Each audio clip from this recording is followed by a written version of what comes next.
সুপ্রিয় শ্রোতাবৃন্দ, রেডিও বাংলা অ্যাডলেডের আজকে সান্ধ্য আয়োজনে স্বাগত জানাচ্ছি। আমি সুমন। শুভ সন্ধ্যা। আশা করি আপনারা সবাই ভালো আছেন।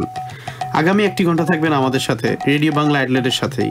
যারা প্রথমবারের মতো টিউন করেছেন তাদের জানিয়ে রাখি, রেডিও বাংলা অ্যাডলেড শোনা যাচ্ছে শুধুমাত্র 5EBI 103.1 FM এ প্রতি বুধবার রাত 9:30 থেকে রাত 10:30 পর্যন্ত। আর আমাদের শুনতে পারছেন লাইভ সাউথ অস্ট্রেলিয়ায় বাংলাদেশের অনুরণন। প্রিয় শ্রোতাবৃন্দ, শুভ সন্ধ্যা। আজ আমি রোজিও আছি আপনাদের সঙ্গে। আমন্ত্রণ আমাদের আজকের সাপ্তাহিক আয়োজনে। আমাদের আজকের মূল আয়োজনটিতে যাওয়ার আগে রেডিও বাংলা অ্যাডিলেডের পক্ষ থেকে আপনাদেরকে জানাতে চাই আন্তরিক কৃতজ্ঞতা এবং ধন্যবাদ। গেল বুধবার আমরা প্রথমবারের মতো আপনাদের জন্য নিয়ে এসেছিলাম শ্রুতি নাটক সাজঘর। আমরা নাটকটির মাধ্যমে শুরুতেই আপনাদের এতটা কাছাকাছি পৌঁছতে পারবো তা ছিল প্রত্যাশার বাইরে। আপনাদের মূল্যবান মতামতের জন্য আমরা সত্যি কৃতজ্ঞ এবং সেই সাথে প্রতিশ্রুতিবদ্ধ।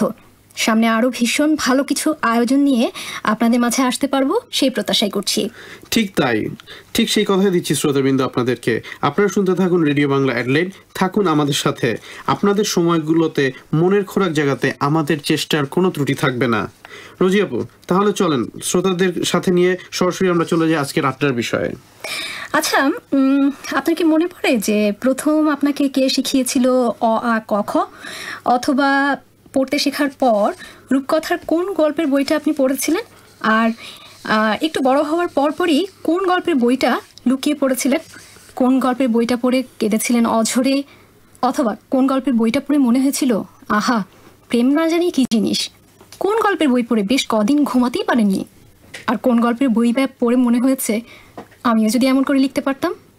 কোনো গল্পের বই কি মনে পড়ে যেটা পড়ে আপনার মনে হয়েছিল ইস, সময়টাই বুঝি নষ্ট হলো? তো শ্রোতাবৃন্দরা, অবশ্যই আপনারা বুঝতে পারছেন এই প্রশ্নগুলো করা ছিল আপনাদের জন্য, ঠিক যতটাই ছিল আপনাদের জন্য ঠিক ততটাই আমাকেও প্রশ্ন করেছে রোজি আপু। তো আমার কথাটা হচ্ছে এটা যে আপনারা বুঝতেই পারছেন যে এখন আজকে আমরা কথা বলবো বইয়ের সাতকাহন নিয়ে। আমরা মুখিয়ে আছি, বই নিয়ে অনেক কথা বলবো, অনেক কথা হবে। তাই আপনাদেরকে বলছি, চা কফি চানাচুর মুড়ি যা আছে সব সাথে নিয়ে জমিয়ে বসুন। আজ আমরা কথা বলবো ফেলে আসা বই পড়া দিনগুলোকে নিয়ে। তবে চলুন তার আগে একটা গান হয়ে যাক, ফিরবো বই নিয়ে, কথা হবে বইয়ের কথা নিয়ে।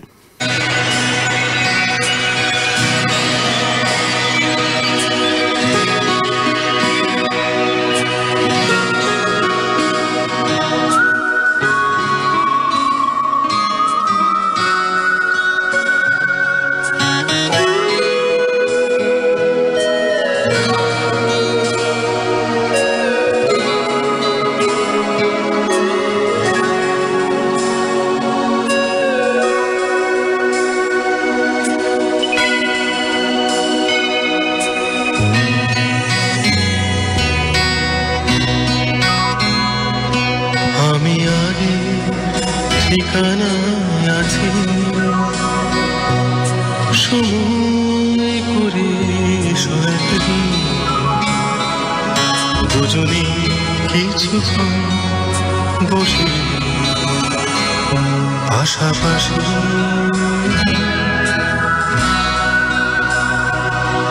আমি আগে ঠিকানা আছি, সময় করে দুজনে কিছুক্ষণ বসে পাশাপাশি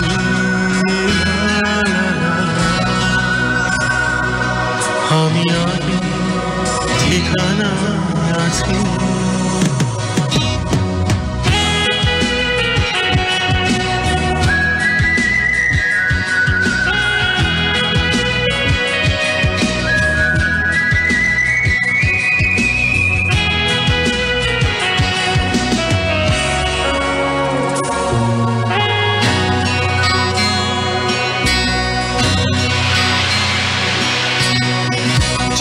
থাকবো শুধু চোখে চোখে, থাকবে না কোনো কথা কারো মুখে। থাকবো শুধু চোখে চোখে, থাকবে না কোনো কথা কারো মুখে। চোখের জলে ফেলবো মুছে আছি, আমি আগে ঠিকানায় আছি। লা লা লা লা লা লা লা লা লা লা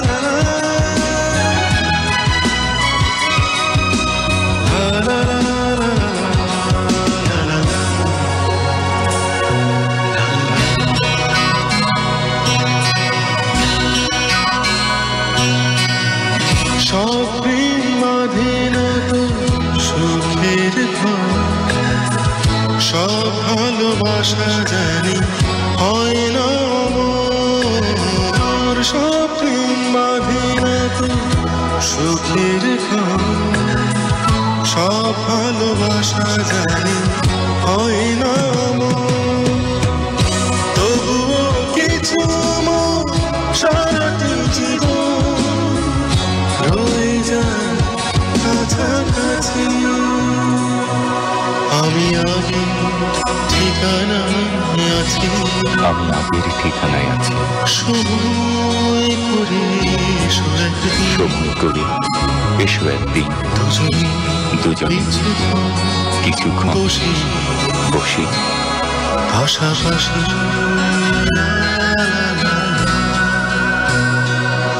আমি আগে ঠিকানায় আছি। তোমাকে দেবার মতো আর কিছু নেই আমার, শুধু যেন আমি হারিয়ে গেলে যা হারিয়ে যায়নি, যেতে পারিনি, আমার শেষ নিঃশ্বাস সেই প্রথম ভালোবাসার মতো তোমাতেই রেখেছি, তোমারই অজান্তে।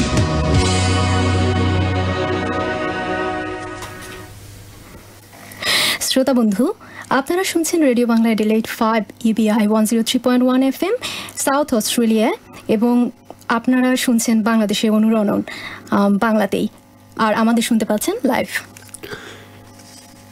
সব বই নিয়ে সব কথা শুরু করার আগে রোজি আপু, আপনার কাছে আমার একটা প্রশ্ন, সেটা হচ্ছে বই বই বলতে আপনি কি বুঝেন? খুব ভালো বন্ধু। এক্ষেত্রে একটা কথা বলতে হয়, যদি বলি, আপনি হয়তো সৈয়দ মুজতবা আলীর একটা বই পড়েছেন, বই পড়া, এবং সেখানে তিনি বই পড়া প্রসঙ্গে একটা জিনিস বলেছিলেন যে বই জিনিসটা আসলে কি। তো উনি বলেছিলেন যে একটা মাছির অনেকগুলো চোখ থাকে, সে সেই চোখ দিয়ে পুরো চারপাশে সবকিছু খুব ভালোভাবে দেখতে পারে, কিন্তু মানুষের চোখ তো দুটো। তো আসলে আপাতদৃষ্টিতে দুটো, কিন্তু মানুষের চোখ আসলে ভেতরেও আছে, হৃদয়ে আছে, মানে অন্তরাত্মার চোখ। তো বই হচ্ছে সেই জিনিস যেটা মানুষের সেই সবগুলো চোখকে খুলে দেয়, সে এখানে বসেই সারা বিশ্বটাকে দেখতে পায়। ওয়াও, মানে আসলে আমি ঠিক যেভাবে ফিল করি আপনি অনেকটা সেই কথাই বলছেন, কারণ বই আমার কাছে ছিল হচ্ছে এক ধরনের মুক্তির স্বাদ, ছিল না, এখনো আছে। বই আমাকে নিয়ে যায় সেই সমস্ত জায়গায় যেখানে আমি কখনো যেতে পারিনি। যখন বাংলাদেশে ছিলাম তখন নিয়ে যেত বিশ্বের বিভিন্ন জায়গায়, এখন অ্যাডিলেডে আছি, এখনো বই আমাকে নিয়ে যায় বিশ্বের বিভিন্ন জায়গায়। এবং চিন্তা করে দেখেন যে একজন রাইটার, একজন লেখক যা লিখে গেছেন বইতে, মানে তার চিন্তা ভাবনাগুলোকে সব শব্দের সুনিপুণ নিবিড়ে উনি ওখানে লিখে গেছেন, এবং সেই তার চিন্তাটাকে আমরা বইয়ের মাধ্যমে, সবাই তো সব অনুভূতি প্রকাশ করতে পারে না আসলে, কিছু কিছু মানুষ থাকেন যারা পারেন, আর তাদের বদলেতে হয়তো আমরা সেই অনুভূতিগুলো বুঝি এবং আমাদের অনুভূতি সেগুলো জাগিয়ে তোলে। তো রোজি আপু, আপনার প্রথম, মানে একদম প্রথম পড়া বই, এরকম কোন বইয়ের কথা মনে পড়ে? এমনও হতে পারে যেটা থেকে হচ্ছে প্রথম অ ক খ পড়া শুরু হয়েছিল, প্রথম বর্ণমালার সাথে পরিচয়। হ্যাঁ, আসলে প্রথমে যেটা হয় আমাদের তো শুরুই হয় পাঠ্যপুস্তক দিয়ে, অবশ্যই, কারণ বর্ণমালাগুলো শেখা হয় যেমন অ আ ক খ, এবং অবশ্যই প্লাস্টিকের মলাটে মোড়ানো থাকে, কারণ ছোটবেলায় আমরা আসলে যে খুব শান্ত থাকি বিষয়টা তা না। না, আমরা খুবই শান্ত, আমরা খুবই শান্ত। হ্যাঁ, অবশ্যই। আচ্ছা, ঠিক আছে, আমার মতো বই ছেড়ার অভ্যাস আপনার ছিল না শুনে আমি খুবই খুশি, কিন্তু আমি কুটি কুটি করে ছিঁড়তাম, সে কারণে আমি বইগুলো পেয়েছিলাম মলাটে মোড়ানো। তবে পাঠ্যপুস্তকের বাইরে যদি যাই তাহলে বলবো যে আমি উত্তরাধিকার সূত্রে আমার মায়ের যে বইটি পেয়েছিলাম সেটি হচ্ছে রূপকথার বই ঠাকুরমা ঝুলি। আচ্ছা, এবং খুবই দুঃখের বিষয় যে বইয়ের মাঝে কিছু পাতা ছিল না, এবং আমি গুনতে জানতাম, সে কারণে পাতাগুলো গুনে গুনে এক করে কিছু গল্পের পুরোটা পেয়েছি, কিছু গল্পের পুরোটা পাইনি, কিন্তু যা পেয়েছি মানে সেটা প্রথম আসলে বই পড়ার মাধ্যমে প্রথম অনুভূতি, তো সেটা ছিল বিশাল একটা বড় ব্যাপার। আর পুঁথি গাজী কালুর কিচ্ছা। গাজী কালুর কিচ্ছা, ওই ছোট বয়সে? হ্যাঁ, কিন্তু আমি কিন্তু জানতাম না কোথায় কী করে পড়তে হয়। আমি ঘটনা পড়ছিলাম, বেশ অলৌকিক ঘটনা ছিল, মানে সেটা একটা বিশাল একটা বিষয়, খুব মজা পাচ্ছিলাম। এই হচ্ছে ব্যাপার। তো আপনার কি অবস্থা আসলে? আমার ঘটনা আসলে একটু অন্যরকম, কারণ ছোটবেলা থেকে আমার বাসায় আসলে বই ছিল নিষিদ্ধ। আমার মামা হচ্ছে বইয়ের পাগল ছিল, মামার কালেকশনে কয়েক হাজার বই ছিল, এবং মামার উপর নিষেধাজ্ঞা ছিল যে মামা আমাদের বাসায় যেন কখনো বই না নিয়ে আসে। নিষেধাজ্ঞা তার মানে আপনি বই চুরি করে পড়েছেন? অবশ্যই বই চুরি করে পড়ছি। শুধু তাই না, আমার আসলে মানে পাঠ্যপুস্তকের বাইরে প্রথম বই পড়া হচ্ছে আমি যখন ক্লাস 6-এ পড়ি। এবং অনেকে অবাক হবে আমি যখন বলবো যে আমার প্রথম পড়া বই হচ্ছে মাসুদ রানার অগ্নিপুরুষ। না, মাসুদ রানা অ্যাকচুয়ালি রাইটার না, মাসুদ রানা হচ্ছে ক্যারেক্টার, আর রাইটারও বেসিক্যালি না। কাজী আনোয়ার হোসেন হচ্ছে বিদেশি বইয়ের অবলম্বনে অনুবাদ করতো, ভাবানুবাদ করতো। আর কাজী আনোয়ার হোসেন বইটা অনুবাদ করেছিলেন দ্য ম্যান অন ফায়ার থেকে। তো অগ্নিপুরুষ হচ্ছে আমার প্রথম পড়া বই পাঠ্যপুস্তকের বাইরে। কিন্তু হ্যাঁ, যখন একেবারে শুরুর কথা বলা হয় যেখান থেকে আমাদের বর্ণ পরিচয়, তাহলে অবশ্যই সেখানে আসে হচ্ছে বইটার নামই ছিল বর্ণ পরিচয়, যেখানে আমরা অ আ ক খ শিখেছি এবং যুক্ত বর্ণ শিখেছি, ব্যঞ্জন বর্ণ শিখেছি, স্বরবর্ণ শিখেছি। সেই বর্ণ দিয়েই সেই বই থেকেই লেখা শুরু, এবং বাল্য শিক্ষা সর্বোপরি। হ্যাঁ, আসলে আমরা সেভাবেই শুরু করি। তবে আপনার ওইগুলো মনে আছে যে আপনারা যে আমরা যেটা করতাম যে বর্ণ দিয়ে শব্দ শেখা, যেমন অতে অজগর ওই আসছে তেরে, আতে আমটি আমি খাবো পেরে, এরকম আসলে বর্ণগুলি শব্দের সাথে পরিচয় করে দিত। মনে থাকবে না কেন? অবশ্যই মনে আছে, অবশ্যই মনে আছে। কারণ এগুলা কি ভোলা যায় নাকি? এগুলা যেভাবে আমরা সুর করে পড়তাম এবং যেভাবে সুর করে শেখানো হয়েছে, এই জিনিস কখনোই ভোলা যায় না। তো প্রিয় শ্রোতাবৃন্দ, আমিও নিশ্চিত যে আপনাদের মনের জানালা দিয়ে প্রথম পড়তে শেখার অনেক স্মৃতি মনে পড়ে যাচ্ছে আমাদের এই কথাগুলো শুনে। তো চলুন আমরা আরো একটি গান শুনে আসি, এবং সেই সাথে আমাদের স্মৃতির অলিগলিতে আমরা একটু ঢু মেরে আসি।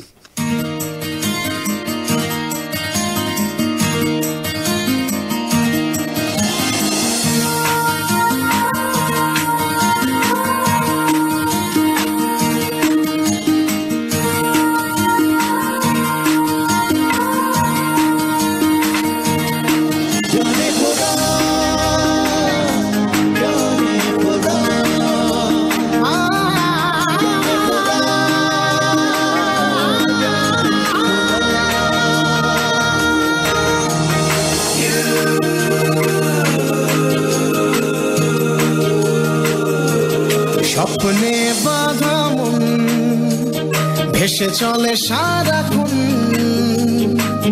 তোকে ছাড়া এ জীবন নেই যেন। স্বপ্নে বাঁধা মন ভেসে চলে সারাক্ষণ, তোকে ছাড়া স্বপ্নটা নেই যেন। ছিল একাকী জীবন, বেঁচেও যেন মরণ, তোকে ছাড়ব না আসুক শত বাধা। জানে ওরা, জানে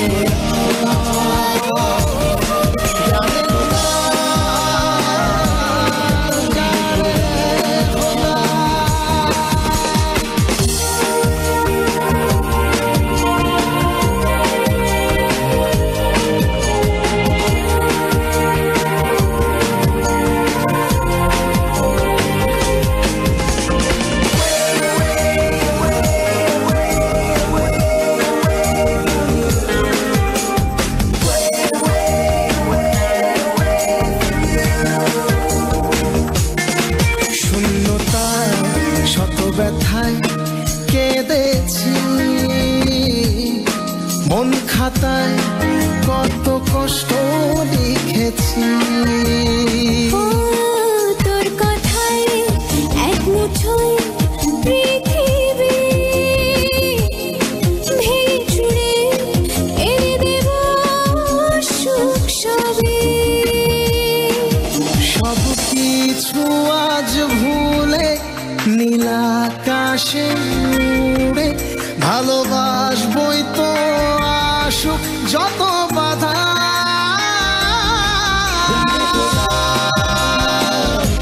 জানে খোদা, জানে খোদা,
চলে সারাক্ষণ। শ্রোতা বন্ধু, আপনারা শুনছেন radio Bangla Adelaide 103.1 FM in digital EBI ওয়ার্ল্ডে সাউথ অস্ট্রেলিয়া বাংলাদেশের অনুরণ, আর আপনারা আমাদেরকে শুনতে পাচ্ছেন লাইভ। তো শ্রোতা বন্ধুরা, গানটি কেমন লাগলো? আশা করি গানটি আপনাদের খুবই খুবই ভালো লেগেছে। হ্যাঁ সুমন ভাই, একটা প্রশ্নে আসি। আসেন। বলেন তো, বইয়ের ব্যাপারে আপনার কোনো মজার ঘটনা আছে কিনা? বইয়ের ব্যাপারে মজার ঘটনা, বইয়ের ব্যাপারে অনেকগুলো মজার ঘটনা আছে। তবে একটা ঘটনা যেটা আমি বরাবরই ঘটাতাম সেটা হচ্ছে যে আমার খুব ক্লোজ ফ্রেন্ডদেরকে খুব কমন গিফট দিতাম, সেটা হচ্ছে বই। তো অনেকেই হয়তো তাদের ক্লোজ ফ্রেন্ডদেরকে অনেক কমন গিফট দিছে বই, কিন্তু আমি যেটা স্পেশালি করতাম যে বইটা নিয়ে যেতাম, কেক টেক কাটা হতো, খাওয়া দাওয়া হতো, তারপরে আমি বইটা নিয়ে বলতাম, দোস্ত তুই তো বই পড়েও পড়তে পারবি, তোকেই তো বইটা দিয়ে দিব, আপাতত বইটা আমি নিয়ে যাই, আবার তোকে ফেরত দিয়ে দিব, পরে হয়তো তোকে ফেরত দিয়ে দিব। এবং সে বই কোনোদিন ফেরত দেওয়া হয়নি। স্পেশালি আমি রুম্মানের কথা বলতে পারি। রুম্মান যতবারই আমার বাসায় আসতো ততবারই বলতো, এইটা আমার বার্থডের বই, ওইটা আমার বার্থডের বই, এই করে করে মোটামুটি 16টা বা 17টা বই আমার বাসায় জমা ছিল। স্বীকারোক্তি যদি রুম্মান ভাই শুনতে পান উনি খুবই খুশি হবেন, কারণ আমরা কখনো আসলে আমাদের এইগুলো স্বীকার করি না। রুম্মান আমাদের এই প্রোগ্রামের রেগুলার লিসেনার। ফেসবুকের থ্রুতে আমরা যখন আপডেট করি তখন ও রেগুলারলি শুনে, সো ডেফিনেটলি বলবে, হ্যাঁ ও অবশ্যই আজকের অনুষ্ঠানটা শুনবে। কোনো বিরক্তিকর ঘটনা? বিরক্তিকর ঘটনা সবচেয়ে এটাই যে 7-এ যখন উঠলাম তখন হচ্ছে মামার কাছ থেকে বইগুলো আনতাম, লুকা রাখতাম, কিন্তু যেই বইগুলা পাওয়া যেত বাসায় সেই বইগুলাকে ফেলে দেওয়া হতো। আমরা 3 তলা থাকতাম, বইগুলো নিচে থেকে সুন্দর করে 3 তলা থেকে নিচে চলে যেত। যখন নিচে চলে গেল তখন তো বইগুলা গেল, কারণ নিচে ছিল হচ্ছে পুরো একটা জলাডোবা, সব বইয়ের ইসের মধ্যে যেত। তবে এখানে একটা বেস্ট জিনিস যেটা ছিল যে মামা কখনোই মামা বিরক্ত হয় নাই। মামা বলতো যে আব্বু তুই চিন্তা করিস না, আমি ওই বইটা আবার কিনে নিয়ে আসবো, তুই যতটুকু পর্যন্ত পড়ছিস তারপর আবার পড়বি। আচ্ছা, অনেক ভালোবাসতেন মামা, বোঝাই যাচ্ছে। আমার ক্ষেত্রে কিছু মজার ঘটনা আছে, আমি একটু শেয়ার করি। বলেন অবশ্যই আপু। আসলে মজার ঘটনা বই নিয়ে এরকম যে আমি খুব লুকিয়ে লুকিয়ে বই পড়তাম, আর বইটা পড়তাম হচ্ছে আমি পাঠ্য বইয়ের মাঝখানে রেখে পড়তাম। মানে এটা হচ্ছে ভয়ঙ্কর টেকনিক, আমিও করছি। আচ্ছা, এটা সবারই একটা খুব হ্যাঁ এটা সবারই টেকনিক, এটা খুব ভালো একটা টেকনিক, কিন্তু এটা করা ঠিক না এখন বুঝি হয়তো। আর বিরক্তিকর ঘটনা যদি বলি তাহলে বলতে হবে যে অনেক বইয়ের কালেকশন, এর মাঝখান থেকে হঠাৎ করে দেখা গেল যে কিছু বই হাওয়া। কারণ আমার ছোট ভাই এবং ছোট বোন দুজনেই করতো কি, বই নিয়ে অন্যদের সাথে খাতির জমানোর জন্য আমার বইগুলোকে ডিস্ট্রিবিউট করে দিত। দেওয়ার জন্য তারা একদম পাকা, ফেরত আনার জন্য তাদের কোনো মাথা ব্যথা নেই। এটা দেখি উল্টা হয়ে গেল, কারণ আমরা সাধারণত বই আনতাম, কারণ তারা তো আমার বই দিচ্ছে ভাই, ফেরত দেওয়ার কথা আর মনে রাখতাম না। তারা তো আমার বই দিচ্ছে ভাই, সে তো তাদের বই দিচ্ছে না। নিশ্চয়ই আপনি ওদেরকে ঠিকমতো ট্রেন করেন নাই। সেটা হতে পারে। তো এটা হচ্ছে আরেকটা বিরক্তিকর ঘটনা আছে, সেটা হচ্ছে এটা যেটা হতো যে ইউনিভার্সিটিতে ওঠার পর আমাদের তো জানেনি যে প্রচুর পরিমাণ অ্যাসাইনমেন্ট করতে হয়। তো 10টা-12টা লিস্ট হাতে ধরিয়ে দিল, টিচার বললো যাও লাইব্রেরিতে গিয়ে, সেন্ট্রাল লাইব্রেরিতে গিয়ে তুমি বই খুঁজে বের করো। বই তো খুঁজে বের করলাম, বই খোঁজার পর পৃষ্ঠা যখন উল্টাচ্ছি তখন হচ্ছে বইয়ের সামনে আছে পেছন আছে, মাঝখানে পৃষ্ঠাটা খুব সুন্দর করে কাটা, প্লেট দিয়ে কাটা। আরে এটা তো দেখি পুরো একটা শিল্প। তা এখানে আমার একটা কোশ্চেন আছে, এটা কোন লাইব্রেরিতে? আপনি যেখানেই যাবেন, যে কোনো আপনি পাবলিক লাইব্রেরিতে যেতে পারেন, সেখানেও বইয়ের একই অবস্থা। নিশ্চয়ই অস্ট্রেলিয়াতে না? অবশ্যই না, এখানে বইটি, কারণ সবাই সম্পদের মূল্যটা বোঝে। আর যারা করছেন তারা আসলে সময় বাঁচানোর জন্য করছেন, কিন্তু আমার মতো যারা আছেন তারা না। আমি তো শুনছি যে বইয়ের পাতা কেটে নিয়ে যে নকল করা হতো, তার মানে বইয়ের আরো একটা ব্যবহারও দেখা যাচ্ছে। না, আসলে ফটোকপির জন্য একটু সময় দরকার, বা কপি করার জন্য যে সময়টুকু দরকার সেটা বাঁচানোর জন্য তারা আসলে এটা করতেন, আমি বুঝি, নকল করার জন্য না, অ্যাসাইনমেন্টটা করতে সহজ হবে সেই কারণে। যাই হোক, এই হচ্ছে মজার ঘটনা, বিরক্তিকর ঘটনা। আমি জানি শ্রোতাদের হয়তো এরকম অনেক অনেক মজার ঘটনা এবং বিরক্তিকর ঘটনা আছে। আচ্ছা, এরপর একটা হচ্ছে যে আমাদের যে বললেন যে বই নিষেধ ছিল, আপনার কি নিষিদ্ধ বইয়ের প্রতি কোনো আকর্ষণ ছিল কিনা? আচ্ছা, আমার তো বলতে গেলে যেহেতু আমার বই নিষেধ ছিল, মানে আমি বলছি যে সরকার কর্তৃক ব্যান্ড হয়ে গেছে বা এরকম না। তাহলে এইভাবে বলি, প্রথমত ছিল আমার হচ্ছে গৃহ সরকার, মানে আমার মা, যে তো পুরো বই মানে পাঠ্যপুস্তক বাদে বাকি যে কোনো বই তো নিষিদ্ধ করে দিল। সো বইয়ের প্রতি তো আমার একটা মানে টান তো ডেফিনেটলি ছিল, মানে একটা দুর্বার টান যে কখন মামা আসবে বা কখন নানুর বাসায় যাবো, কখন বই পড়বো। মানে হ্যাঁ, আস্তে আস্তে যখন বড় বড় হয়েছি তখন দেখছি যে হুমায়ুন আজাদের পাকসার জমিন সাদবাদ বইটা ব্যান করলো, এবং হুমায়ুন তসলিমা ক ছিল, হ্যাঁ তসলিমা নাসরিনের ক ছিল। দেখা গেছে যে হয়তো এই বইগুলো আগে ভাবে পড়িনি, কারণ তখন যে বয়সটাতে ছিলাম তখনও হয়তো আসলে ওই যে হুমায়ুন আজাদের যে বইটা পাকসার জমিন সাদবাদ, তো ওটা পড়তে গিয়ে মানে মনে হচ্ছিল যে বাংলা একাডেমিতে এভাবে করা হলো, আচ্ছা এই বইটার পেছনে কি আছে, আসলে কেন এরকমটা হলো, এটা জানতে গিয়ে এটা আসলে জানতে গিয়ে, কারণ যেখানে ওই বর্ষটাতে পড়তাম হচ্ছে দেখা গেল তিন গোয়েন্দা, দেখা মাসুদ রানা, হুমায়ুন আহমেদ, এবং সবার কাছে শুনছি হুমায়ুন আজাদের বই খুবই হেভি, অনেক বড় বড় টপিকস নিয়ে লেখে। সেখানে হঠাৎ করে বইটা যখন ব্যান্ড হয়ে গেল তখন বললো যে এখন তো বইটা পড়তে হবে, আর নীলক্ষেত না থাকলে তো এই বইগুলো পাওয়া সম্ভব না।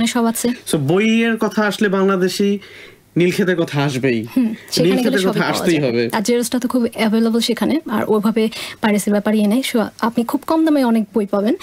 আচ্ছা, আপনি কি কিছুদিন আগে দেখেছেন ফেসবুকে একটা লিস্ট নিয়ে সবাই খুব মাতামাতি করছিল, যে সবাই লিস্ট দিতে চাচ্ছিল? হ্যাঁ, এরকম লিস্ট আসলে দেখছি, অনেকগুলো লিস্টই দেখছি, অনেকেই অনেকগুলো দিছে, কিন্তু এই লিস্ট নিয়ে কথা বলার আগে চলুন বন্ধুরা আমরা শুনে আসি আরেকটি গান।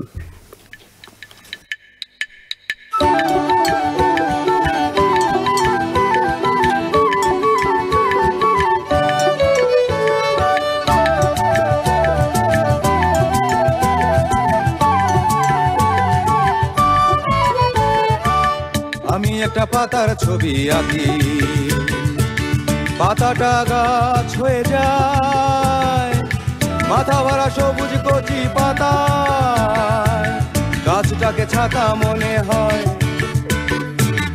আমি একটা পাতার ছবি আঁকি, পাতাটা গাছ হয়ে যায়, মাথা ভরা সবুজ কচি পাতা, গাছটাকে ছাতা মনে হয়।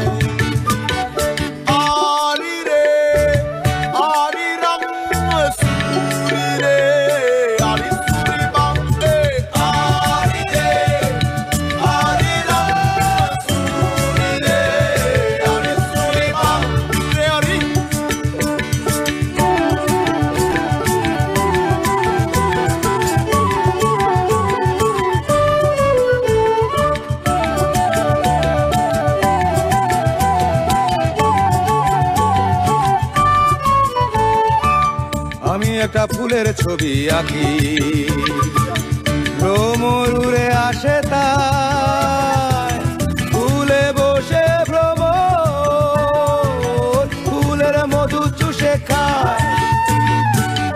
আমি একটা ফুলের ছবি আঁকি, ভ্রমর উড়ে আসে তাই, ফুলে বসে ভ্রমর ফুলের মধু চুষে খায়।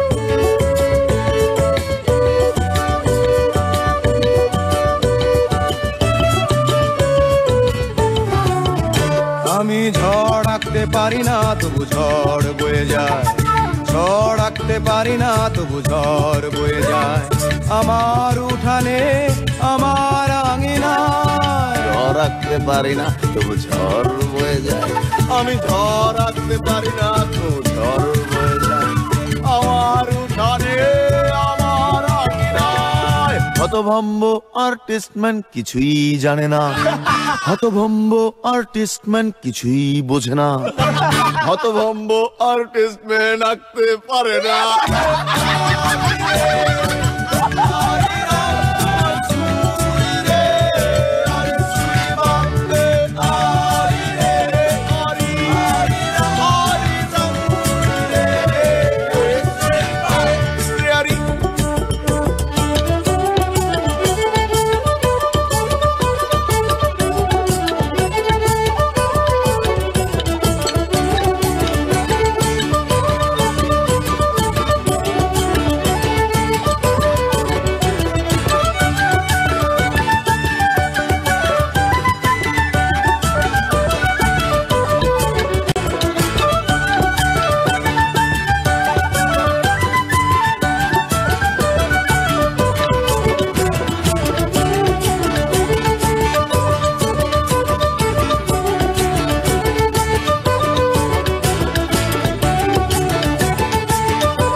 শ্রোতা বন্ধুরা এই জলের গানটি শুনলেন, অসাধারণ একটি গান, আমার কাছে খুব ভালো লাগে। তবে এখন ফেরত আসছি রোজি আপুর সে আগের কথায়, সেটা ছিল যে ফেসবুকে যে বইয়ের লিস্ট, বেসিক্যালি এটা অনেকটা ছিল এরকম যে আপনি আপনার প্রিয় বন্ধুকে ট্যাগ করবেন, করে বলবেন যে তুমি 10টি বই বা 15টি বই, সংখ্যার ভ্যারিয়েশন ছিল, সিলেক্ট করো এবং কেন এই বইগুলো ভালো লাগছে। অ্যাটলিস্ট আমার পক্ষে এটা সিলেক্ট করা সম্ভব হয়নি, কারণ আমার কাছে মনে হয়েছে আমি প্রত্যেকটা বই, যে কটা বই পড়ছি প্রত্যেকে আমার বন্ধু, আমি পারি নাই, আমি আসলে পারি নাই আমার এই বন্ধু থেকে একজনকে বাদ দিয়ে আর একজনকে আমি সিলেক্ট করতে গেলে হাজারে বই হতো, হাজারে না হলে শয়ে বই হতো। আপনার বিষয়টা আমি বুঝতে পারছি, আসলে এটাই খড়ের গাদার মধ্যে সুই খোঁজার মতো একটা ব্যাপার। মনে হচ্ছে যে আমার এক বন্ধুকে বুঝে আমি আলাদা করে দিলাম, সেভাবে বই খুঁজতে পারিনি। তবে এটা ঠিক যে ফেসবুকে যখন আমরা বইয়ের লিস্টগুলো দেখছিলাম তখন আমরা ভাবছিলাম আচ্ছা এই সময়তে এই বইটা পড়েছিলাম, আচ্ছা এই বইতে মনে হয় এই জিনিসগুলো ছিল। হ্যাঁ, বারবারই এই কথা মনে আসতেছিল। যেমন ধরেন এটা খুব সিম্পল ছিল, যখন বইয়ের লিস্টের কথা মনে করছিলাম তখন যে সুকুমার রায়ের যত লেখা, সুকুমার রায় সমগ্র, কোনো একটা বাদ দিতে পারিনি। কোনটাকে বাদ দিব? গেছোদাদার যাতায়াত, নাকি বয়সী হিসাব, নাকি ছিল রুমাল হয়ে গেল বেড়াল, অথবা আবল তাবল হচ্ছে সুকুমার রায়ের সবচাইতে, কোনটা বাদ দিব? নাকি সত্যজিৎ রায়ের, কাকে বাদ দিব? ফেলুদাকে বাদ দিব নাকি প্রফেসর শঙ্কিউকে বাদ দিব? কোথায় যাব? বাংলার বাইরে গেলে লিও টলস্টয়। আমি এই কয়েকদিন আগে আবার লিও টলস্টয়ের ওয়ার অ্যান্ড পিসের একদম একটা ইংলিশ অনুবাদ কিনলাম, যেটা 1954 সালে পাবলিশ হয়েছে, খুবই সুন্দর বাঁধানো মলাটা, আমি ইনফ্যাক্ট আপনাকে দেখাইছি আপু। তারপরে আবারও বাংলা যদি ফেরত আসি, শীর্ষেন্দু মুখোপাধ্যায়ের কথা বলতে পারি, তার পার্থিব, হুমায়ুন আহমেদ, আমাদের জাফর ইকবাল, হ্যাঁ, প্রচুর আমাদের আসলে স্মৃতিতে আমাদের ছোটবেলা থেকে শুরু করলে ধাপে ধাপে আসলে আমরা অনেক বই পড়ে এসেছি, তো কোনোটাই আসলে বিশেষভাবে বলা সম্ভব না কোনটা শ্রেষ্ঠ। তো তবে একটা ব্যাপার এখানে আসলে বলতে হয়, এই মুহূর্তে আমরা অ্যাডিলেডে আছি এবং অ্যাডিলেডে থাকাতে যেটা হয়েছে যে আমাদের আসলে আনফরচুনেটলি কাগজের বই পাওয়া খুব কষ্ট হয়ে গেছে। এখন অনেক অনলাইন সার্ভিস আছে যে বই চাইলে কেনা যায়, কিন্তু তাদের চার্জ অনেক বেশি। তবে সেক্ষেত্রে একটু সুবিধা যেটা হচ্ছে, যেমন ইবুক রিডার, কিন্ডেল, অ্যামাজনের থ্রুতে এ ধরনের অনেক ধরনের ফ্যাসিলিটি আছে, অনেক সহজলভ্য হয়ে গেছে। তবে স্টিল সেই পুরানো টেস্ট যেটা হচ্ছে আপনার কাগজের বই, যেটা হচ্ছে আমরা ধরেন বিশ্ব সাহিত্য কেন্দ্র থেকে আনতাম, যাওয়ার জন্য অপেক্ষা করতাম, আব্বুকে আম্মুকে মানে মানানোর চেষ্টা, হ্যাঁ আমি ভালো করে পড়বো, প্লিজ আমাকে এখানে নিয়ে যাও, এই বইটা এনে দাও, অথবা একটু বড় হয়ে নীল খেতে গিয়ে ফ্রেন্ডরা দল বেঁধে কেনা। এই যে বইয়ের যে সোর্সটা, এই যে আমরা যে বইগুলোকে সোর্সিং করতাম, এই আবেদনটা সম্পূর্ণ ভিন্ন। এই আবেদনটা কখনোই এই আবেদনের কারণেই আসলে যেটা করেছিলেন আব্দুল্লাহ আবু সাঈদ, যে আলোকিত মানুষ চাই বলে উনি যে বিশ্ব সাহিত্য কেন্দ্র চালু করেছিলেন, সেটা তখন এখনো মানে যে মোবাইল লাইব্রেরি যেটাকে বলে, সেটা বইয়ের যোগান দিচ্ছে। আচ্ছা, এক্ষেত্রে প্রিয় শ্রোতা, আমি আপনাদের একটা খবর শোনাতে চাই, খুব ভালো খবর। আজ আমরা যখন রেডিও বাংলা অ্যাডিলেডের আজকের সাপ্তাহিক আয়োজনে কথা বলছি বই নিয়ে, ঠিক তখনই মেলবোর্নে বই নিয়ে আমাদের প্রবাসী বাংলাদেশিরা একটা চমকপ্রদ ঘটনা ঘটিয়ে ফেলেছেন। গত শনিবার 15ই নভেম্বর বিকেলে অনুষ্ঠিত হলো ওয়েস্টার্ন রিজিয়ন বাংলা স্কুলের বার্ষিক সাংস্কৃতিক অনুষ্ঠান এবং ভিক্টোরিয়ান বাংলা মোবাইল লাইব্রেরির শুভ উদ্বোধন। মেলবোর্নে তথা পুরো ভিক্টোরিয়ায় এটি বাংলাদেশিদের প্রথম প্রাতিষ্ঠানিক বাংলা পুস্তকের সংগ্রহশালা। হপার্স ক্রসিং, ওয়েরিবি, টার্নেইট এলাকা ভিত্তিক 1 দশক পুরনো এই বাংলা স্কুলটি বাংলা ভাষার প্রসারে এবং আমাদের শিশু কিশোরদের বাংলা শেখানোর জন্য দায়বদ্ধ। এই ভ্রাম্যমাণ লাইব্রেরি তারই একটি বহিঃপ্রকাশ। এবং রেডিও বাংলা অ্যাডলেট থেকে আমরা এই উদ্যোগকে জানাই স্বাগত, জানাই শুভকামনা। রেডিও বাংলা অ্যাডলেট থেকে কথা হচ্ছিল এর মূল আয়োজক আশরাফুল আলমের সাথে। তিনি আমাদের জানান মোবাইল বাংলা লাইব্রেরির ধারণাটা মূলত ওখানকার বাংলা স্কুলকে ঘিরেই। অক্ষর চর্চা ছাড়া সংস্কৃতি ধরে রাখা যায় না, এটা আমরা সবাই জানি। আর কাগজের ছাপা বইয়ের আবেদন আজকের এই স্মার্টফোন বা আইপ্যাডের যুগেও বাচ্চাদেরকেও সমানভাবে আকৃষ্ট করে, ঠিক যেভাবে আমাদেরকে করে। তো ওয়েস্টার্ন রিজিয়ন বাংলা স্কুল সেই অক্ষর চর্চার প্রয়োজনীয়তার কথা মাথায় রেখেই এই উদ্যোগ নিয়েছে এই বাংলা বইয়ের সংগ্রহশালা গড়ে তুলবার। অস্ট্রেলিয়ার মানুষরা এবং ফেডারেল স্টেট গভর্নমেন্ট মাল্টিকালচারালিজমকে শুধু উৎসাহিতই করে না, সহায়তা করে থাকে। এবং অস্ট্রেলিয়া এখনকার যে এশিয়ান স্রোত, এই স্রোতের ভিতরে আমাদের বাংলা জ্ঞানকে সমৃদ্ধ করার জন্য এই লাইব্রেরি খুব আমাদের অনেক সাহায্য করবে বলে আমরা মনে করি। এবং আরও আমরা মনে করি আমরা এই দেশে শুধু নিতেই আসিনি, সঙ্গে নিয়েও এসেছি অনেক কিছু, যার মধ্যে অন্যতম হলো আমাদের ভাষা, যে ভাষায় রয়েছে বিশ্বমানের সাহিত্য, সঙ্গীত ও সংগ্রামের ঐতিহ্য। আমরা চেয়েছি আমাদের বাচ্চারা বাংলা শিখবে, বাংলা পড়বে এবং বাংলা লিখবে। তারা বাংলাদেশকে দেখবে আমাদের চোখে, কোনো ইংরেজি ভাবাপন্ন বিদেশি চোখে নয়। আন্তর্জাতিক মাতৃভাষা দিবসে বাংলা ভাষীরাই নেতৃত্ব দিবে মানুষের ভাষার অধিকার রক্ষার আন্দোলনে। তিনি আরও বলেন, স্বপ্ন ছিল বড়, কিন্তু শুরু করতে গিয়ে প্রধানতম সমস্যা হয়ে দাঁড়ালো ভেন্যু। বাংলা স্কুলে কোনো ভেন্যু নেই, কারণ বাসায় লাইব্রেরি করলে ঠিক জমবে না। কাজেই ভ্রাম্যমাণ লাইব্রেরির কথা ভাবা হলো। বিশিষ্ট ব্যবসায়ী জনাব কামরুল চৌধুরীর বদান্যতায় পাওয়া একটি মাইক্রোবাসেই আমাদের এই লাইব্রেরি। প্রাথমিকভাবে শতাধিক বই দিয়ে সাহায্য করেছে বাংলাদেশের নন্দিতা প্রকাশনী।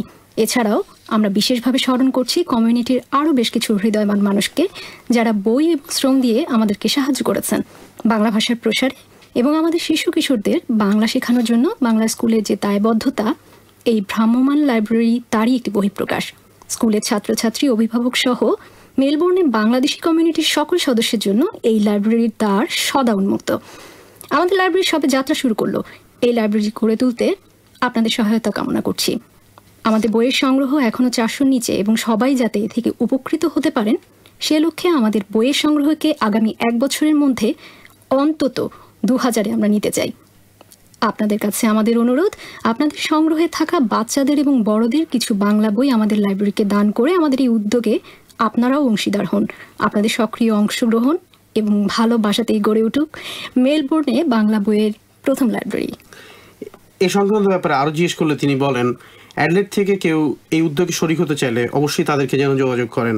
আর মেলবোর্নে যারা আছেন তাদেরকে তিনি আবারও জানিয়ে দেন যে মোবাইল লাইব্রেরিতে সদস্য হওয়ার জন্য বার্ষিক মাত্র $10 ফি দিয়ে ছোট্ট একটি ফর্ম পূরণ করতে হয় এবং এই লাইব্রেরি থেকে একসাথে সর্বোচ্চ 5টি বই 3 সপ্তাহের জন্য নেওয়া যাবে। আপাতত স্কুল টার্মে প্রতি রবিবারে বাংলা স্কুলে বসবে এই লাইব্রেরি। পর্যায়ক্রমে মেলবোর্নের অন্যান্য এলাকাতেও এর কার্যক্রম শুরু হবে। বিশেষ করে বাংলাদেশি কোনো উৎসবে আমরা বাংলা মানুষকে বাংলা বই পড়তে উদ্বুদ্ধ করব। আর এছাড়াও আমাদের ওয়েবসাইটে নিয়মাবলী এবং আমাদের সাথে যোগাযোগের ঠিকানা আছে। আশা করি আপনাদের ভালোবাসায় এই প্রবাসে অক্ষরের চর্চা বাড়বে আমাদের মাঝে। বাংলা থাকবে আমাদের হৃদয় জুড়ে। আমাদের ঠিকানা হলো www.wrbs.com.au/VBML। আবার বলছি, ওয়েবসাইট অ্যাড্রেস হলো www.wrbs.com.au/VBML। যারা এই কার্যক্রমটি শুরু করেছেন তাদের সঙ্গে আমরা অংশীদার হতে পেরে আনন্দিত। আমরা সংবাদটি সবার কাছে পৌঁছে দিলাম, খুব ভালো লাগছে। আমাদের এই ভালো লাগার সময়টুকুকে ধরে রাখার জন্য আমরা আরেকটি গানে চলে যেতে পারি। কি বলেন সুমন ভাই? অবশ্যই আরেকটি গান হয়ে যাক।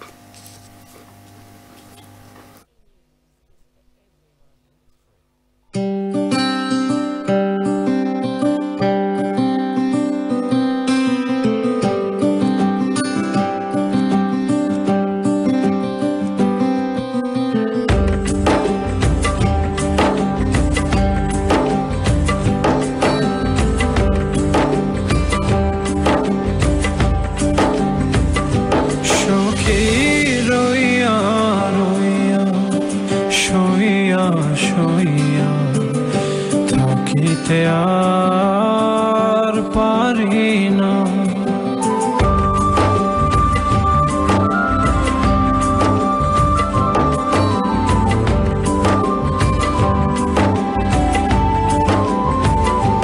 সখী রইয়া রইয়া শুইয়া শুইয়া থাকিতে আর পারি না। তুমি কেন দেখা দিলা মনে তো মনে না, হো সখী রইয়া রইয়া শুইয়া শুইয়া থাকিতে আর পারি না।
চোখের আড়াল হইও না সখী রইয়া রইয়া শুইয়া শুইয়া থাকিতে আর পারি না তুমি কেন দেখা দিলা মন তো আমার মনে না হো সখী রইয়া রইয়া শুইয়া শুইয়া থাকিতে আর পারি না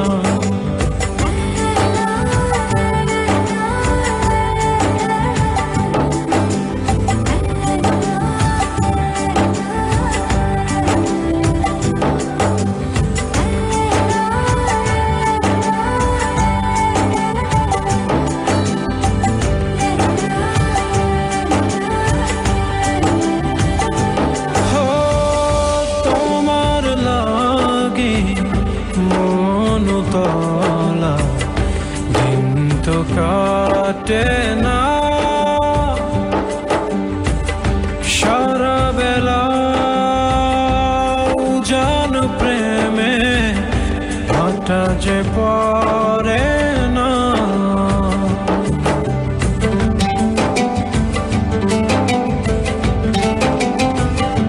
হো তোমার লাগি মন তলা দিন তো কাটে না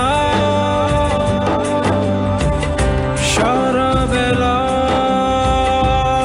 জান প্রেমে ভাটা যে পড়ে না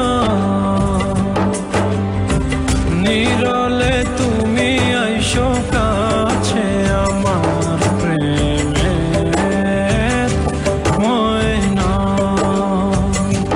সখী রইয়া রইয়া শুইয়া শুইয়া থাকিতে আর পারি না তুমি কেন দেখা দিলা মন তো আমার প্রিয় শ্রোতা, আশা করছি আপনারা এতক্ষণ উপভোগ করলেন আমাদের এই গানটি।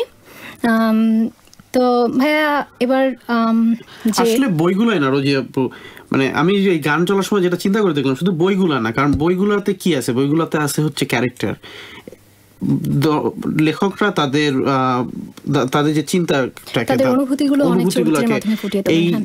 এই এই ক্যারেক্টারগুলোর মাধ্যমে ফুটিয়ে তুলেছেন। আর এই ক্যারেক্টারগুলোই হচ্ছে আমাদেরকে ভালো লাগায়, ভালোবাসায়, কাঁদায়, কষ্ট দেয়, কখনো বা পাগল করে তুলে, কখনো ঘুমাতে দেয় না, কখনো অস্থির করে তুলে, কখনো মনে হয় যে এটা আমি, যেটা শুরুতে আপনি বলছিলেন যে কখনো মনে হয় যে এটা আমি, আমাকে নিয়ে লেখা।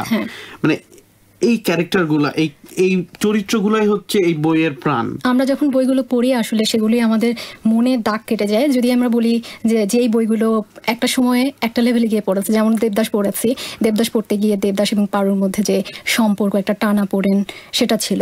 তারপর আমরা আমি পার্সোনাল এক্সপেরিয়েন্স থেকে বলতে পারি অনেকবারই আমার নিজের দেবদাস হওয়া লাগছে। আচ্ছা আচ্ছা তখন যতবারই দেবদাস পড়ছি ততবারই মনে হয়েছে ও দেবদাস।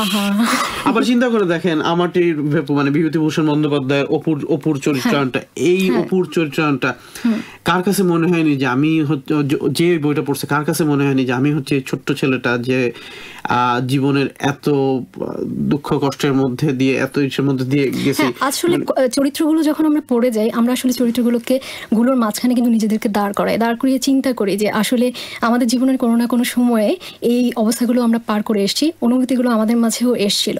আর সেই কারণে বইগুলো মনে হয় আমাদেরকে অনেকক্ষণ আটকে রাখতে পারে। তার মানে ফেলুদা পড়তে গিয়ে আপনার কাছে মনে হয়েছে ডেফিনেটলি যে আপনি ডিটেকটিভ হয়ে গেছেন? অবশ্যই ডিটেকটিভ হয়ে গেছে। আমি তো ম্যাগনিফাইং গ্লাস নিয়ে খুঁজে বেরিয়ে গেছে। এবং আমি তিন গোয়েন্দা পড়তে গিয়ে চিন্তা করতাম যে আল্লাহ কত সহজে তারা ছোট ছোট কতগুলো চিন্তা করছে, কিন্তু তা দিয়ে বিশাল একটা জিনিস আবিষ্কার করে না ফেলছে। চিন্তা আমার কি হতো দেখেন, যেহেতু অনেক খাই সেই জন্য নিজেকে মনে করতাম মুসা আমান, এভাবে বলবেন না। কিন্তু আবার দেখা যেত যে আমি হচ্ছে টিমে লিড দিচ্ছি সেই জন্য নিজেকে মনে হতো কিশোর পাশা, কিন্তু আমি তো আবার সেই মানুষ যে আবার মাউন্ট ক্লাইম্বিং করতাম, তাহলে কি আমি কি রবিন মিলফোর্ডও? আমি কে? এবং প্রত্যেকটা ক্যারেক্টারই যেন আমি আমার নিজের সাথে তুলনা করতে পারতাম। তবে এই জায়গাগুলো মনে হয় ধীরে ধীরে ধীরে ধীরে পাল্টে গেছে যখন আমরা এপার বাংলা ছেড়ে ওপার বাংলার বইগুলোর দিকে গেছি। যেমন হুমায়ুন আহমেদের বইয়ের যে বিস্তৃতিটা, সেটা একটা জায়গায়, যেটা একটা জায়গার মধ্যে গণ্ডির মধ্যে থাকে। আমরা ওপার বাংলা যখন শীর্ষেন্দুর মুখোপাধ্যায়ের বইয়ে গেছি বা সুনীলের বইয়ে গেছি, তো সেখানে যে কালপুরুষ, কালবেলা উত্তরাধিকারে যে অনিমেষ, মাধবীলতা চরিত্র, সমরেশ মজুমদারের যে সাতকাহন, আপনি তো জানেন দীপাবলি ক্যারেক্টারটা কত শক্তিশালী একটা নারী চরিত্র। ইভেন সাতকাহন নিয়ে আপনার পরবর্তীতে সিরিয়ালও করা হয়েছে, বিভিন্ন কিছু হয়েছে। তো এই চরিত্রগুলো আসলে আমার রাজলক্ষ্মী, শ্রীকান্ত, তো 4টা পর্ব, তো তার মধ্যে যে এই যে গল্পের যে একটা ধারাবাহিকতা এবং তার মধ্যে যে ব্যথা, বেদনা, দুঃখ, কষ্ট আমাদেরকে সারাক্ষণই কিন্তু। আবার চিন্তা করেন যে রবীন্দ্রনাথ ঠাকুরের পোস্টমাস্টার ছোট গল্পের ওই মেয়েটার চরিত্র, প্রত্যেকটা ছোট গল্পের খুবই ছোট, মানে আপনি এই যে কথা বলতেছি আর এগুলো ফেরত আসতেছে ফ্ল্যাশব্যাকের মতো, মনে হচ্ছে যে এই মানে এইগুলাতে আমরাই এগুলো আমাদেরই জন্য জীবন, এগুলোতে আমরাই বসবাস করছি, আমাদের জীবনের জন্য গল্প। হ্যাঁ, তো এই যে বাইরের বইগুলো থেকে আমরা আমাদের জীবনের দুঃখ কষ্টগুলো জেনেছি। পাঠ্যপুস্তকের বেলায় কি হয়েছে, আমরা একটু স্ট্রেস ছিলাম শুরুর দিকে, কিন্তু আসলে কি আমরা ওখান থেকে কিছু পাইনি? হ্যাঁ, পাঠ্যপুস্তক থেকে শিখছি a+b = a² + 2ab + b²। ম্যাথে আমরা নাই যাই। আচ্ছা, ওটা কি পাঠ্যবইয়ের মধ্যে ছিল না? ছিল মধ্যে ছিল না? হ্যাঁ ছিল, আমরা ম্যাথে না যাই, এটা কাঠখোট্টা বিষয়। আচ্ছা, ধরেন রক্তাক্ত প্রান্তর আমার খুব প্রিয় একটা নাটক, যেটা আমি পড়ছি পাঠ্যের অংশ হিসাবে। কিন্তু আবার ধরেন ইন্টারেস্ট থাকতে আমাদের যে বাংলা প্রথম পত্রে ছিল যে আমাদের 15টা গদ্য 15টা পদ্য পড়তে হতো। তার মধ্যে একটা কবিতা ছিল রবীন্দ্রনাথ ঠাকুরের বৃক্ষ, আপনার যদি মনে পড়ে, অথবা সুকান্ত কবিতা ছিল, অথবা নজরুলের কবিতা ছিল, বেশ কয়েকটা কবিতা ছিল। এই কবিতাগুলো খুবই চমৎকার লাগছে। কিছু গল্পও কিন্তু ছিল, যেমন বিলাসী ছিল, তুলসী গাছের কাহিনী ছিল, দেশ বিভক্তির সময় কি হয়েছিল সেটা, মহেশ, শরৎচন্দ্রের গফুর, অবশ্যই আমাদের রবীন্দ্রনাথের ছুটি, এটা আমরা কি করে ভুলি? সেই যে কষ্ট, মামা বাড়ি গিয়ে ছেলেটা ফিরে এলো না, ছুটি হলো শেষ ছুটি আসলে। হ্যাঁ, তো সেই যে চরিত্রগুলো, সেগুলো আমাদের মনের মাঝে দাগ কেটে গেছে, জন্যই আমাদের এখনো মনে আছে। এবং এই 15টা গদ্যের 15টা পদ্যের বাইরেও আরো ছিল আপনার সময়ের প্রয়োজনে। আপনার কি মনে আছে এই গল্পটা? আপনার কি মনে পড়ে? এই মুহূর্তে মতো লাইনগুলো ঠিক মতো মনে পড়ছে না। গল্পটা শুরু হতে এইভাবে, মানে গল্পটার একটা অংশের পরে শুরু হতে এইভাবে, এখনো সেই লাউ ডগাটা ছেয়ে আছে। যাক, এই মুহূর্তে ঠিক মনে পড়ছে না, বাট এটাও একটা ছিল সময়ের প্রয়োজনে। হ্যাঁ, রূপক অর্থে ছিল। এটা বেসিক্যালি ছিল আমাদের মুক্তিযোদ্ধাদের নিয়ে। হ্যাঁ, আসলে আমাদের এই কথা ফুরোবে না, অনেক অনেক চরিত্র, এগুলো হচ্ছে আমাদের কাছের মানুষগুলোর বাইরে, বই থেকে বের হয়ে আসা কতগুলো চরিত্র, তারাও আমাদের খুব কাছের এবং আমাদের সাথেই থাকবে। শ্রোতা, চলুন আমরা এই আলোচনায় আর ব্যর্থ না করি, তাহলে আর ফুরাবে না, বরং আমরা একটা গান শুনে আসি।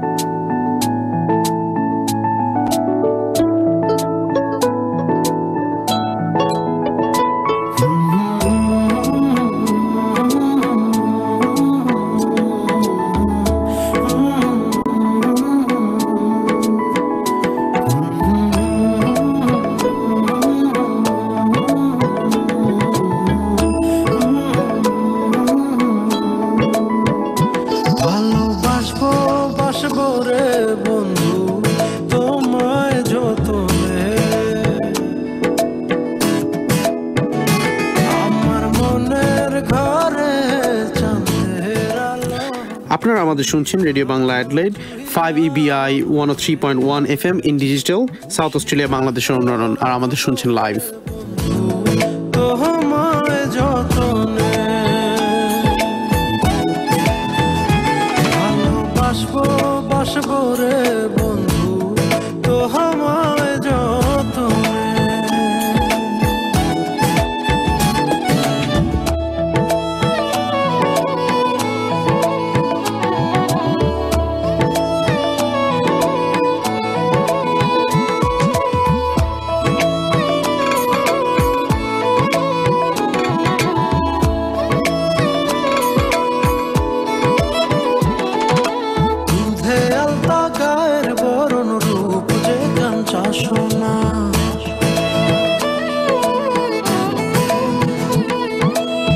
আঁচল দিয়া ঢাকা রাখো চোখ যেন পড়ে না।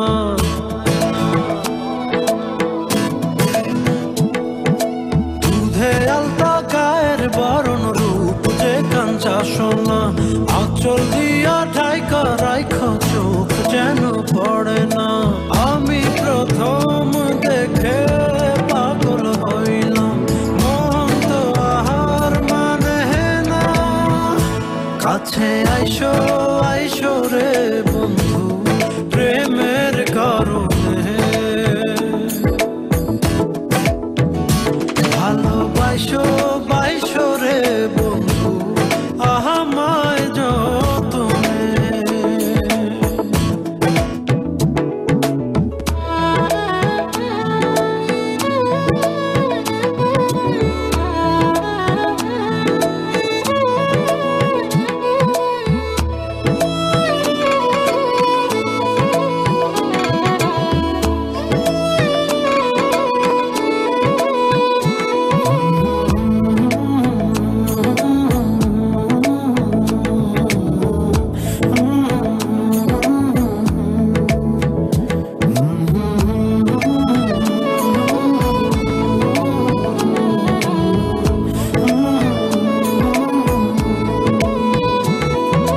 নিশি ঘরে জোনাক নাচে মনের গহীন বনে,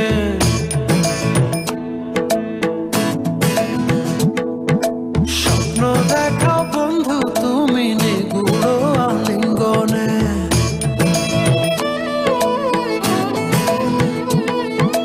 নিশি ঘরে জোনাক নাচে মনের গহীন বনে, স্বপ্ন দেখাও বন্ধু তুমি নিগুড় আলিঙ্গনে।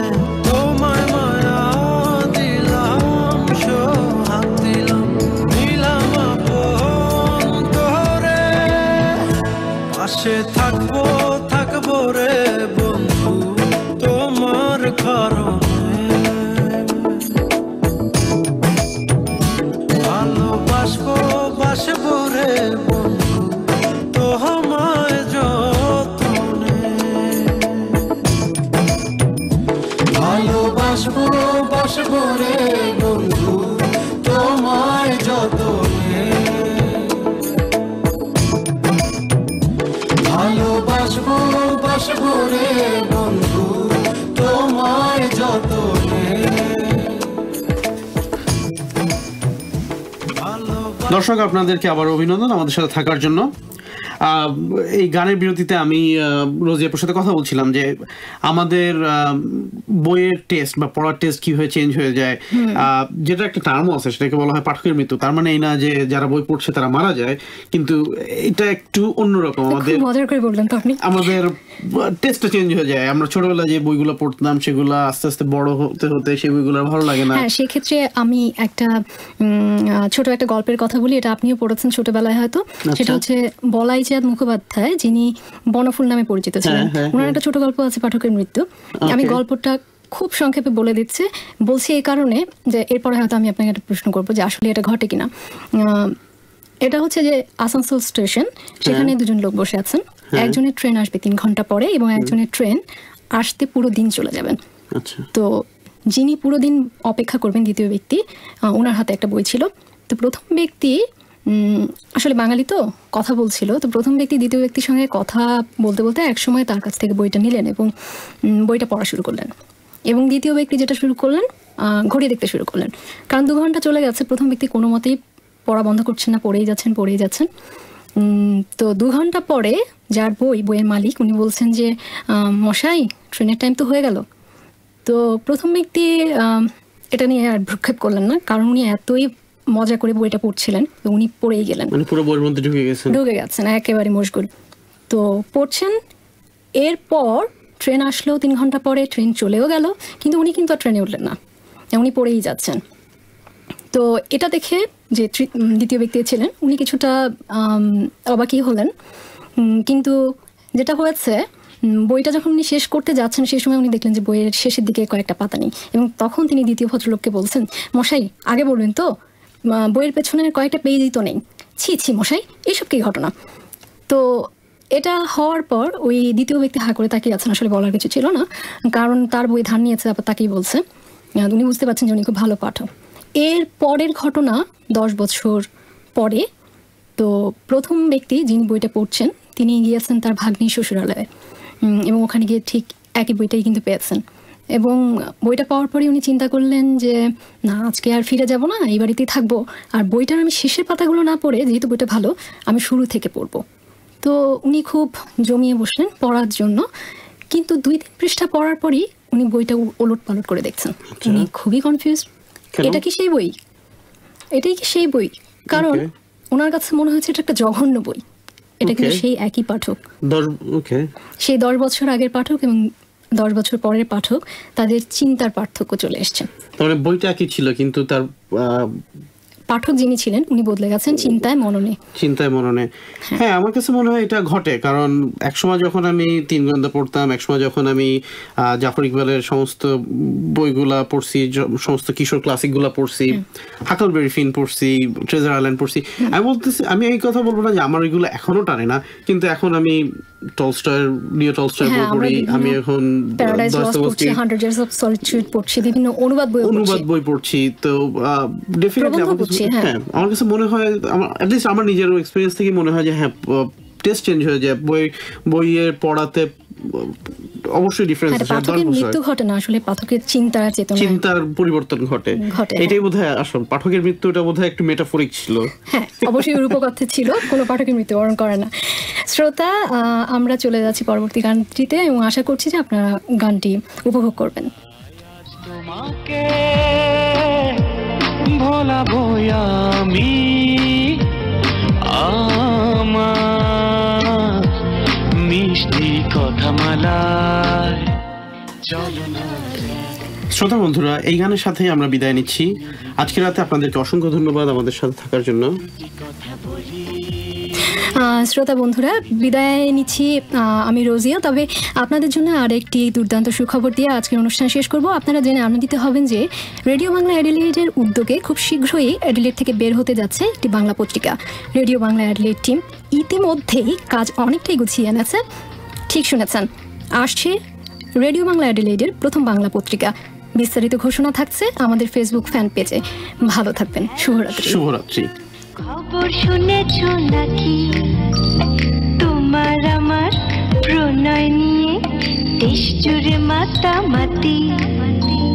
তোমাকে বলবো হ্যালো মিস্টার, খবর শুনেছ নাকি তোমার আমার প্রণয় নিয়ে দেশ জুড়ে মাতামাতি?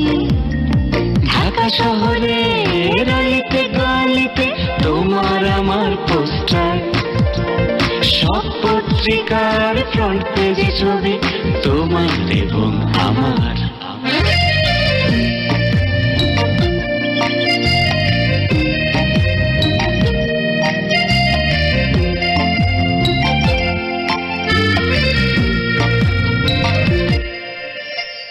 আমাদের কথা সংসদে গেছে 2 নেত্রী রাজি।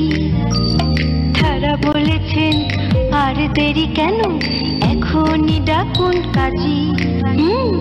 আমাদের কথা সংসদে গেছে 2 নেত্রী